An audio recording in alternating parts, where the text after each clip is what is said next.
The governor's CPS says no statement was issued from the government house, right? Then the GIS director of press signs a statement calling the EBS report fake. And the press release itself had no signature, no file number, just a WhatsApp trail. So the question remains, who spoke for the governor? Governor Okpebholo made known his decision to suspend assent to certificate of occupancy during an engagement with a non-governmental organization in Benin City. He stated that the move is part of an ongoing investigation to uncover the source of wealth of a 17-year-old who reportedly acquired 14,000 hectares of land in Edo State. The governor emphasized that such a vast acquisition by a minor raises serious concerns, particularly in a time when many appears indifferent to the sources of wealth, especially among youth. Benedict Okate, EBS News. Okay, something strange, almost scary, is happening in Edo State. And this should worry every Edo citizen. Because right now, confusion has become governance in the state. Now, just few weeks after the Euro-Africa CCI $250 million phantom investment hoopla, a deal the government has yet to explain, another storm is raging. The sky is pregnant again with another rain. Meanwhile, in the Euro-Africa CCI versus Edo State signed deal, no signed deal, then MOU ballyhoo, there's been no official statement whatsoever, no accountability, no clarity. Just like the Iyeki versus Iyaloja Bruhaha, where the government watched controversy burn in silence, ethnic tension and everything. Another scandal has now emerged. And this one exposes the cracks inside the very machinery of information and truth within the government house. So once again, Edo people are left wondering, who exactly is running the state and who is speaking for it? Because just when Edo was still choking on the Euro-Africa CCI dust, another twist has dropped. And this time, stranger than fiction. That decision has endeared the governor to me. I think that is the right direction, the right thing to do. It began with a story that seemed harmless until it wasn't. A 17-year-old boy had allegedly bought 14,000 hectares of land and was issued a certificate of occupancy, C of O, right? Then the governor, Monday Okpebholo, was said to have reacted swiftly, suspending all C of O approvals pending investigation. It sounded righteous, bold, almost presidential. It was the perfect headline until the government began denying its own voice. On Sunday, 12 October 2025, the Edo Broadcasting Service, EBS, the state-owned television station, aired a story quoting Governor Okpebholo directly. Now, according to EBS, the governor, speaking during an engagement with an NGO in Benin City, said he had suspended assent to land titles after discovering that a 17-year-old boy had acquired 14,000 hectares. The governor emphasized that such a vast acquisition by a minor raises serious concerns, particularly in a time when many appears indifferent to the sources of wealth, especially among youth. The governor's reported words were clear. He stated that the move is part of an ongoing investigation to uncover the source of wealth of a 17-year-old who reportedly acquired 14,000 hectares of land in Edo State. Now, this wasn't a rumor from some gossip blog. it was broadcast by the state's own media arm, Edo Broadcasting Service, EBS. Then, like wildfire, the story spread, boom, from EBS to smaller online platforms, and then across many social media. Sensing something off, an independent journalist, Timothy Osemigie, called Dr. Tony Ikpasaja, the managing director of Edo Geographic Information Service, Edo GIS, the same agency that is responsible for land documentation. Now, this journalist reached out to him for comment, and Dr. Ikpasaja's reply was stunning. He said he knew nothing about the story. He even asked the journalist whether he had heard this narrative, this rumor directly from the governor's mouth. Take a listen. How do I know there's a 17-year-old boy buy land? You ask them where they say, ask them where they buy land, not people you ask now. No, since you are the MD of the Edo GIS. MD of Edo GIS, most time everybody that is buying land. But that's it. If you go to you have to go and buy land, will I know? How will I know now? But how did the matter not go to the governor's desk? Whether it's the matter that is going on, say, how do I know? Are you imposing it on me? Me, I'm a journalist like you now. No, I'm not imposing. I'm just believing once we're able to. What do you want me to say now? You want me to tell you what I don't even know? The way you read it, that's how I read it. They say this thing is coming out from Mr. Governor is the one saying this. The thing they. Who tell you that it's coming out from the governor? You heard it, right? That was the head of Edo GIS, the very agency at the center of the story, disclaiming knowledge of a report aired by the state's own television station, EBS. You see that? You know, the journalist shared the link with me, and having seen this same narrative circulate across different social media platforms, you know, even on the official page of the Edo Broadcasting Service, I found it strange, almost unbelievable that Dr. Ikpasaja would deny knowing anything about it because it was everywhere.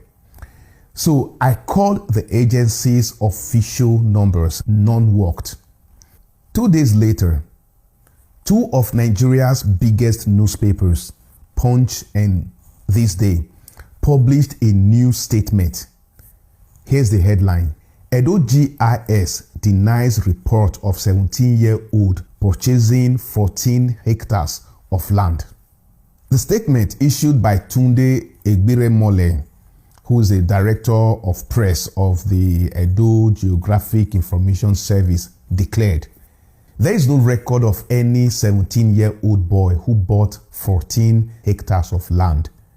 The report was deliberately mischievous, fabricated with intent to cause disaffection. It even accused unnamed sponsors of paying to circulate fake news to blackmail the government. Yet, the statement had no letterhead, no reference number, no signature. So when I called Fred Imokbai, the director of news at EBS, he was very calm but firm. EBS, he said, didn't make anything up. For the purpose of clarity, the statement or press release, as you rightly, the one you referenced, came from the right and approved source. As a matter of fact, the statement quoted Mr. Governor to have having directly issued such a statement. In other words, the story came from inside government house, not rumor, not social media, from the state's own communication channels. Yet, days later, another arm of the same government, Edo GIS, called the story fake. Freddie Mokbai sounded puzzled, but he was very diplomatic. Information came out from the government table. And again, a follow-up came from an appointee of Mr. Governor So what is left now is to ascertain whether that statement actually came from GIS. He too, like everyone else in Edo, was waiting for clarity from a government that had contradicted itself in public. Then I called Dr. Tony Ikpasaja. He told me the statement came from his director of press. You talk to the director of press. Let me send you his number. He's the one that issued that statement, eh? Okay, thank you very much. I'll send you right over. But when I tried reaching Tunde, his numbers were switched off. So I called Fred Itwa instead, the chief press secretary to the governor. Fred Itwa denied everything. There was no press release from me regarding that matter. The DBS ran a press statement. It wasn't signed by me. I did not say anything. Okay, so The only statement issue that I'm aware of is the one by Edo GIS where the story was refuted. now he even told me to ask Tony for the statement, for the press release. So I did. And Dr. Ikpasaja sent me the press release via WhatsApp. But when I texted and asked for a signed PDF copy, he called back, irritated, defensive, and strangely confrontational, or do I say aggressive. The statement that was sent to you is the total statement that was given to everybody. Why you did not tell me, say, and that signed copy from this day? If you know that this day has a copy, collect from them. Collect from this day. I'm sorry if it came to you like that. That is not what I meant. Because if they ran the story, so which means they had a copy. So I inferred that this day got a copy before they ran it. So it is not that I have seen the one this day has or the one But I sent you the one that was going to this was the one I sent to you. Now you are still saying I should give you a signed copy. Is that how you practice? I don't want to become an editor in this game. In this day, Vanguard. Again, I'm doing my own independent investigation, and I wanted the source to come directly from the source. So I don't want my source. Which source can be more direct than the MD of the agency sending you a copy? And then came another twist. When Punch newspaper published the Edo GIS denial, it wrote, in a statement signed by its director of press, you saw that, signed, like signed. But when I asked Dr. Ikpasaja for a signed copy, he became all contrarian and told me again. Despite the attention I gave you, I don't attend to journalists. There's a director. You know what's a director? The director is a senior level of the ministry.